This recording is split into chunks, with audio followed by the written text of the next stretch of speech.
Retour sur cette date anniversaire qui glorifie une fois de plus la vaillance de nos femmes.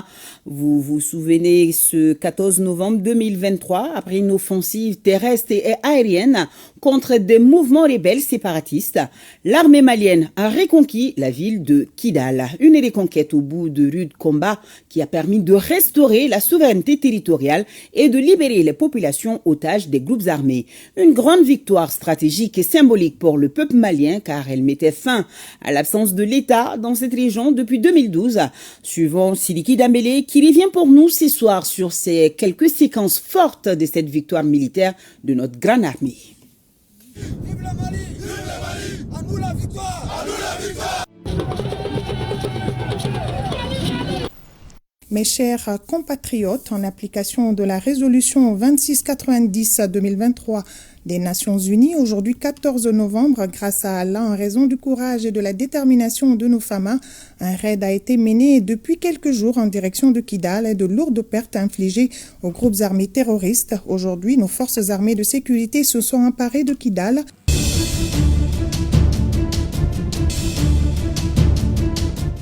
C'était le 14 novembre 2023, jour qui restera à jamais gravé dans la mémoire collective.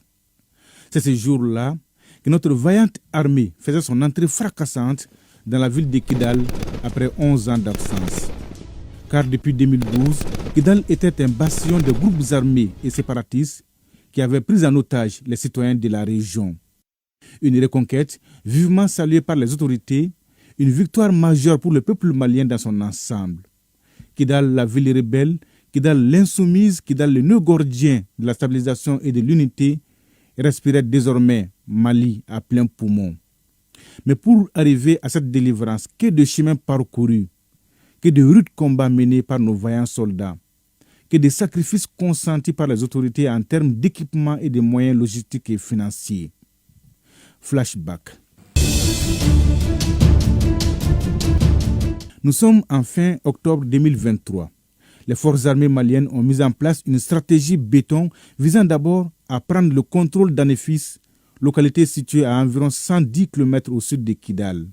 Ensuite, le retrait de la mission de l'ONU, la MINUSMA de Kidal, le 31 octobre 2023, a créé la panique chez l'ennemi qui perdait ainsi un allié de taille.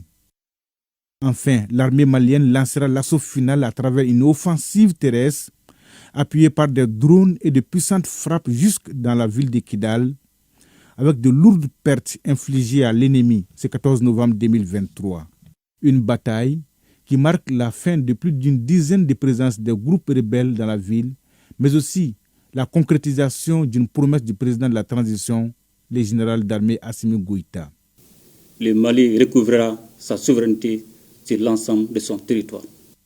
Aujourd'hui, 2 ans après, le gouvernement consolide ses acquis dans la région à travers des opérations de sécurisation, les retours de l'administration et des déplacés, et surtout des actes de réaffirmation de la légitimité et de l'autorité de l'État.